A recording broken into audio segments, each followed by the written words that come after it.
திடீர்னு சொல்லி நேற்று தான் ஐயாட்ட பேசினேன், இந்த பகுதி வரேன்னே. மறுபடியான கர்த்தர் கிருபை தந்திருக்கிறார். அந்த கிருபைகளுக்காக கூட நன்றி சொல்கிறேன். கர்த்தர் நல்லவர், கர்த்தர் பெரியவர், அவ்வளோதான். அன்பு நிறைந்த இயேசுவே, நின் பாத சேவைய ஆசையே,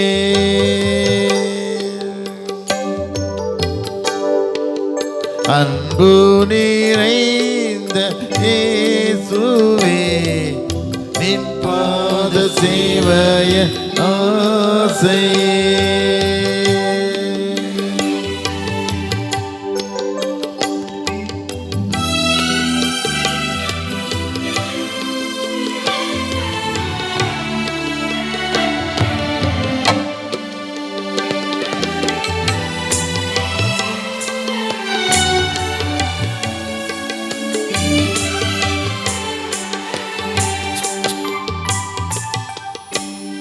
உன்னதத்தை விட்டிறங்கி பண்ணி வந்த எல்லாதனே,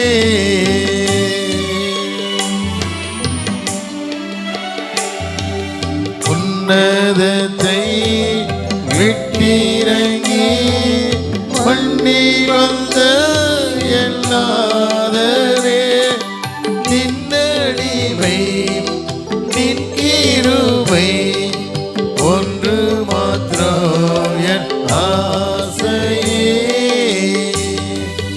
நின்னடிமை நின் கிருபை ஒன்று மாத்திரம் என் ஆசையே,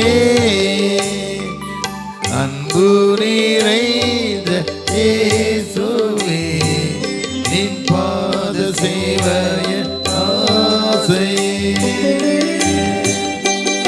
சேவைய ஆசை.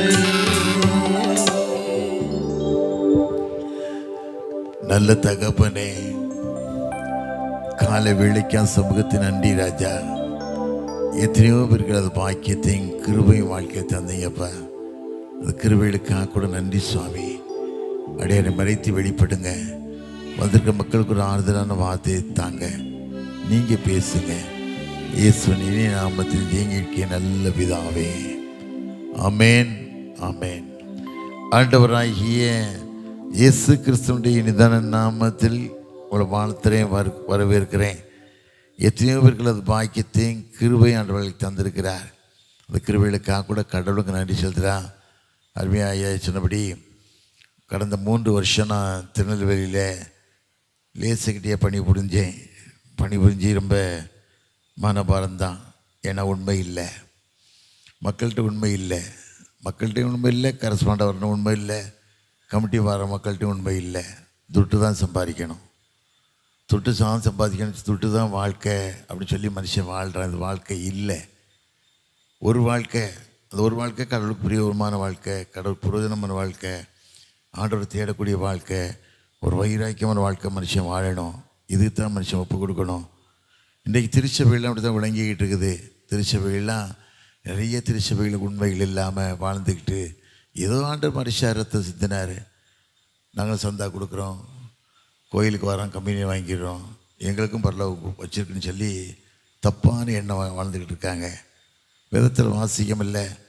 2 தீமோத்தேயு 3:7 வாசிக்கும் போது, நல்ல போராட்டத்தை போராடினேன், ஓட்டத்தை முடித்தேன், விசுவாசத்தை காத்து கொண்டேன், நீதிகள் எனக்கு வச்சுக்கப்பட்டிருக்குன்னு சொல்லி கல்லறை எழுதுகிறாங்க. அவ்வளோதான். கல்லறைலாம் இருக்கும், வேறு ஒன்றும் பண்ண முடியாது. நீ ஆண்டு ரத்தத்தால் கழுவப்பட்டு தேவன் சாட்சி இல்லை வாழ்க்கை வாழன்னு சொன்னால் ஒரு மகிமையான வாழ்க்கை வாழ முடியாது. அதுதான் ஆண்டவர் விரும்புகிறார். ஒரு வாழ்க்கை தான். இந்த உலகத்தை ஒன்றும் மனுஷன் கொண்டு வந்ததில்லை, ஒன்றும் கொண்டு போகிறதில்லை, எந்த மனுஷனும் எதையும் கொண்டு போகிறதில்லை. விதத்தில் வாசிக்கிறோம். சங்கீதம் 90 வாசிக்கும் போது ஒரு மனுஷனுடைய ஆயுசு நாட்கள் 70 வருஷம், பலத்தின் மீதியாக 80 வருஷமாக இருந்தாலும் பாடும் வேதனை தான். அப்படிப்பட்ட உலகத்தில் வாழ்கிற நாம் எப்படிப்பட்ட மக்களாக வாழ்கிறோம்? நம்ம எண்ணக்கூட்டு மக்களாக வாழணும். கடைசி காலங்களில் வாழ்கிறோம். கடைசி காலத்தில் மனுஷகுமார் பூலோகத்தில் வரும்போது விசுவாசத்தை காண்பாரோ எண்ணக்கூடிய அளவில் வாழ்ந்துக்கிட்டு இருக்கோம். அப்படிப்பட்ட வாழ்க்கை வாழக்கூடாது. தேவனுக்கு பிரியமான வாழ்க்கை, தேவனுக்கு மகிமை செலுத்தக்கூடிய வாழ்க்கை நீ வாழ்வாயன்னா, திருமணம் பண்ணும்போது ஒரு அறிக்கை வாசிக்காங்கல்ல, திருமணம் பண்ணும்போது சங்கீதம் 128 சொல்கிறாங்கல்ல, கர்த்தருக்கு பயந்து வெள்ளெடுக்கணும் பாக்கியவான், உன் கைகளை பெரியா செத்தி சாப்பிடுவாய், உனக்கு பாக்கியம் நன்மை உண்டாயிருக்கும், உன் மனைவி வீட்டுடன் கனவு திராட்சை செடியை போலவும் பிள்ளைகள் பந்தய செடியும் ஒளிவுமர கன்றுகளை போலவும் இருப்பார்கள். கர்த்தருக்கு பயப்படுற மனுஷன் இவ்விதமாய் ஆஸ்வதிக்கப்படுவான். கர்த்தர் சீயோன் ஆஸ்வதிப்பார். நீ ஜீவன நாளெல்லாம் எருசலேமின் வாழ்வினை காண்பாய், நீ பிள்ளைகளையும் எருசலேமுள்ள சமாதானத்தையும் காண்பாயின் விதத்தில் வாசிக்கிறோம். அப்படி வாழ்க்கை மனுஷன் ஒப்பு கொடுக்கணும். நிறைய பேர் வாழ்க்கை இல்லை. நாகர்கோவில் நினைச்சு மக்களை வாசிக்கும் நிறைய பரிசுத்தவான்கள், நிறைய நீதிமான்கள். நாளையத்தில் வரும்போதே உங்களுடைய செக்ரட்டரி ஐயா 81 வயசு நிறைஞ்ச டிஜிபி உட்காந்துருந்தேன். நாங்கள் சந்தோஷப்பட்டேன். அதான் அவங்க சொன்னாங்க, ஒரே மாதிரி சொன்னாங்க, மனுஷன் உண்மையாக வாழணும்னு சொன்னாங்க. ரொம்ப சந்தோஷமாக இருந்தது. நிறைய பரிசுத்தவான்கள் நாகர்கோவில் எழுப்புனாங்க, நிறைய ஊழியர்கள் எழுப்புனாங்க. எங்களுக்கு ஒரு 2-3 ஸ்கூல் வச்சுருக்கோம். Daniel matricular higher secondary school 3 school வச்சுருக்கேன் சென்னையில். என் பிள்ளைகள் 4000 பிள்ளைகளுக்கு மேலே படிக்கிறாங்க. அந்த 3 ஸ்கூலை உருவாக்குறதுக்கு காரணம் இங்குள்ள ஒரு பரிசுத்தவன் தான், நீதிமான் தான்.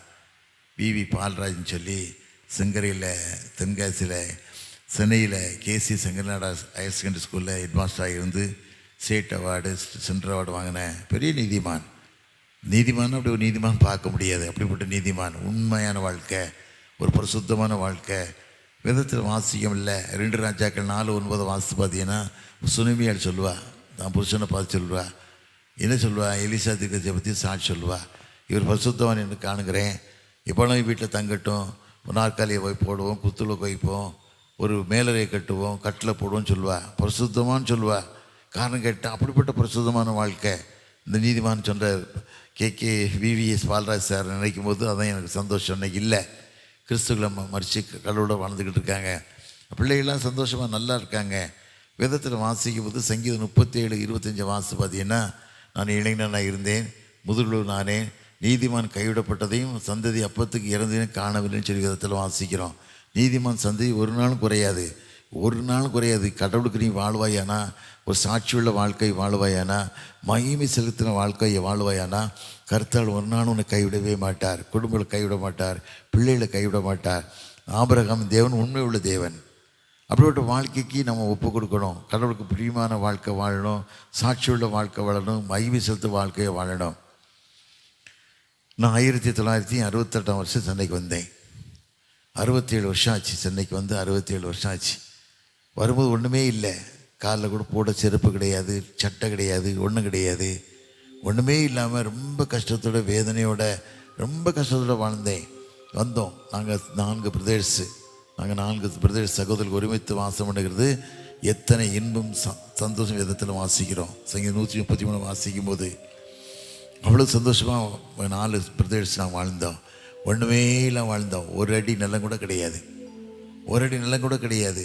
யோசுவா காண்டர் வாக்கு கொடுத்தாரு, காணுபதிக்கும் தேசம் அத்தனையும் சொந்தமாக தருவேன்னாரு.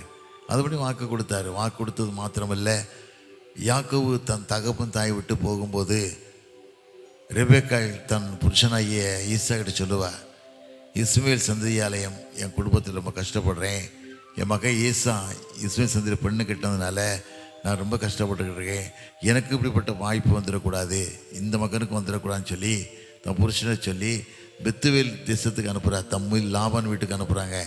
போகும்போது யாக்கோபுட்ட ஆண்டவர் ஒரு வார்த்தை கொடுக்காரு. வேதத்தில் வாசிக்கிறோம். அதே 28:15 வாசிக்கும்போது, நான் உன்னோடு கூட இருந்து நீ போகும் இடமெல்லாம் உன்னை காத்து இந்த தேசத்துக்கு நான் உன்னை திரும்பி வர பண்ணுவேன் அப்படின்னார். அந்த வார்த்தை சொன்னது மாத்திரமில்லை, அந்த வார்த்தையை வாங்கிட்ட யாக்கோபு சொன்னால், தேவரே என்னோட கூட இருந்து நான் போகும் இடமெல்லாம் என்னை காத்து என் தகப்பன் திரும்பி வர பண்ணிவிடானா, நான் என் சம்பாத்தியத்தை தசமாக கொடுக்க வேண்டாம். உண்மையாக கொடுத்தான். கடவுள் சாட்சியாக வாழ்ந்தான், மகிமையாக வாழ்ந்தான், தேவனுக்கு மகிமையை செலுத்தக்கூடிய மனுஷனாக வாழ்ந்தான். அப்படிதான் என்னை நடத்தினார், பாதுகாத்தார் ஒவ்வொரு நிமிஷமும்.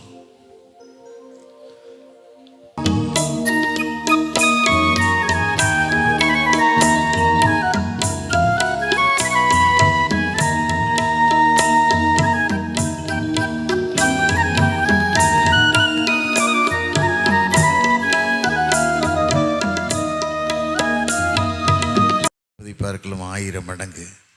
உபா 1:11 வாசிக்கபடி வாக்குத்தத்தங்கள் கொடுத்து வழிநடத்தி பாதுகாத்து வந்தார்.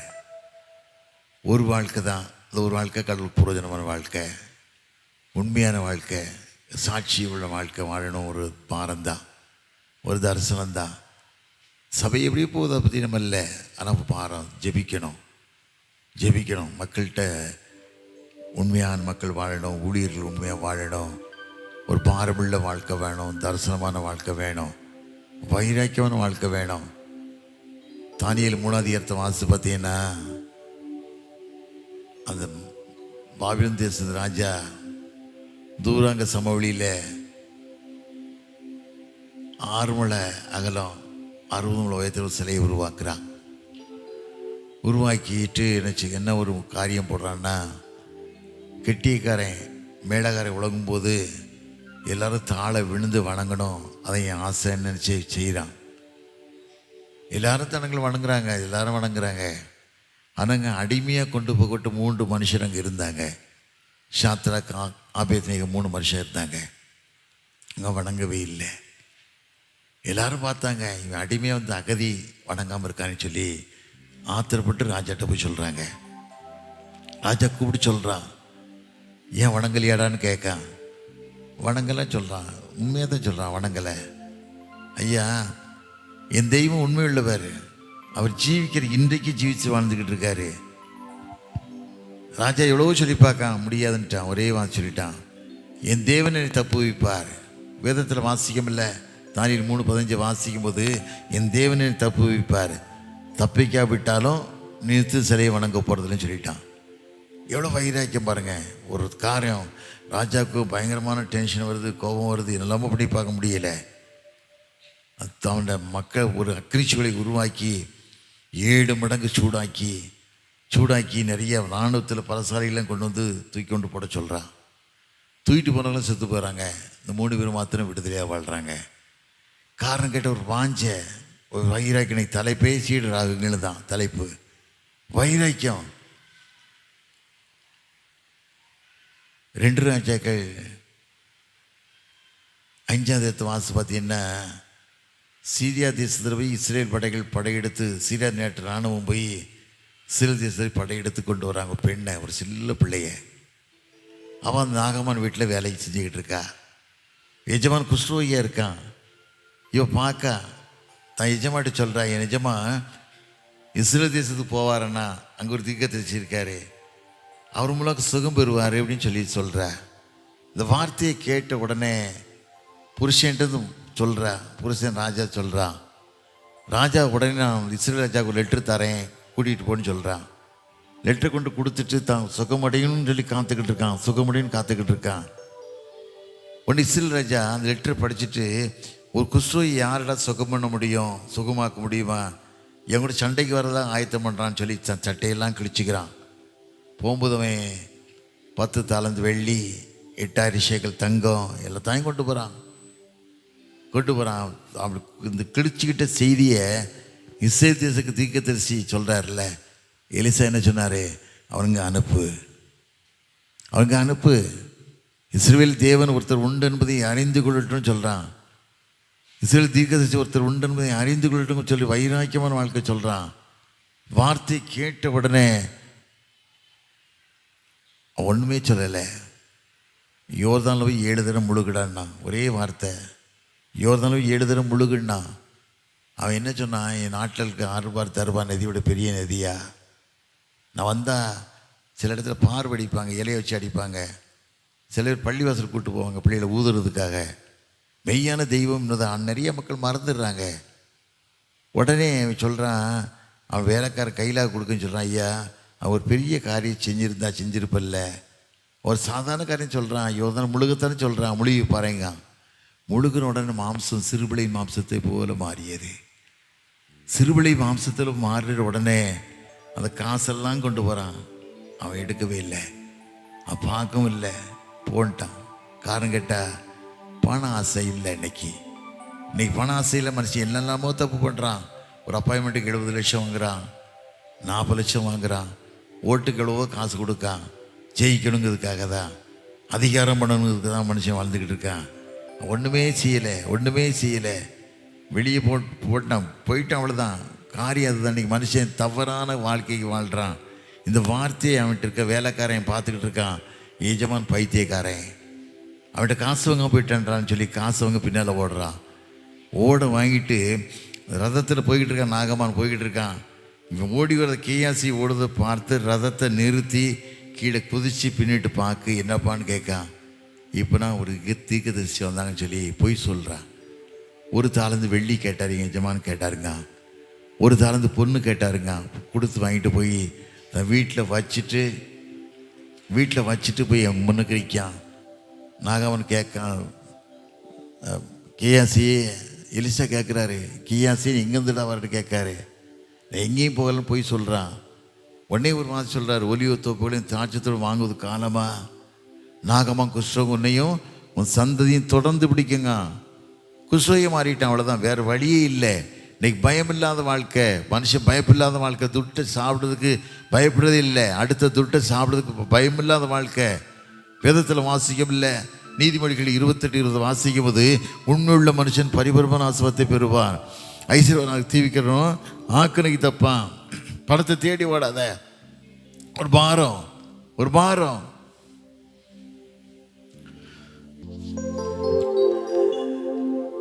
தலையெழுத்தாளி ஜெபம்டுமா, உண்மையாக வாழ கற்றுக்கிடுவோமா? கிறிஸ்தவங்களும் வாழலாமா?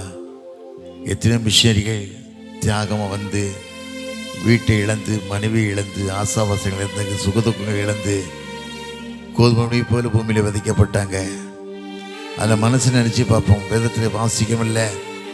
யோவான் 12:24 வாசிக்கும் போது, கோதுமை மணியானது பூமியை விழுந்து சாகப்பட்டால் தனித்திருக்கும், சத்தையான மிகுந்த பலனை கொடுக்கும்.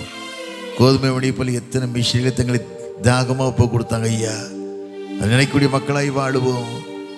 தேவனுக்கு மகிமுள்ள மக்களாய் வாழுவோம். திருச்சபைக்கு உண்மையுள்ள மக்களாய் வாழுவோம்.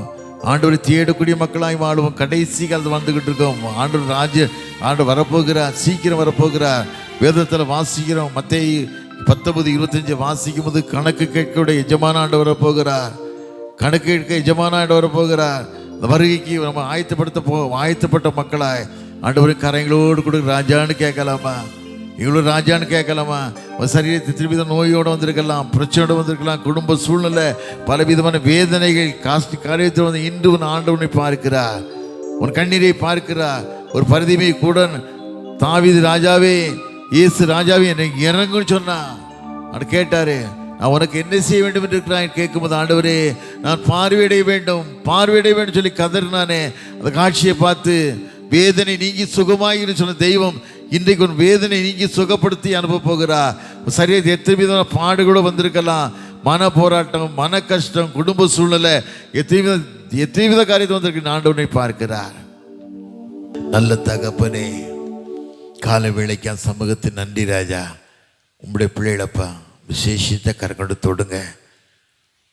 எத்தனையோ கஷ்டங்கள், வேதனை இருந்தாலும் சரி, இப்போ இப்பொழுது உன்னை கைவிட்டேன், உருக்கமான இறக்கங்களால் நான் சேர்த்து கொண்டே வார்த்தையின்படி இவன் இப்பொழுது கைவிட்டிருந்தாலும் உருக்கமான இறக்கங்கள் பிள்ளைகளை தாங்கட்டும். ஊழியக்கார மகனே, மகன் ராஜசெல்வத்துக்காக கொடுத்த மனைவி பிள்ளைகளுக்காக, திருச்சபை செக்ரட்டரியாவுக்காக, ட்ரெஸருக்காக, கமிட்டி அங்கத்தை ஒவ்வொருக்காக நன்றி ராஜா. காத்துக்கொள்ளுங்க, வழி நடத்துங்க, பலப்படுத்துங்க. இயேசு நாமத்தில் ஜெயங்களுக்கு நல்ல பிதாவே, ஆமேன்.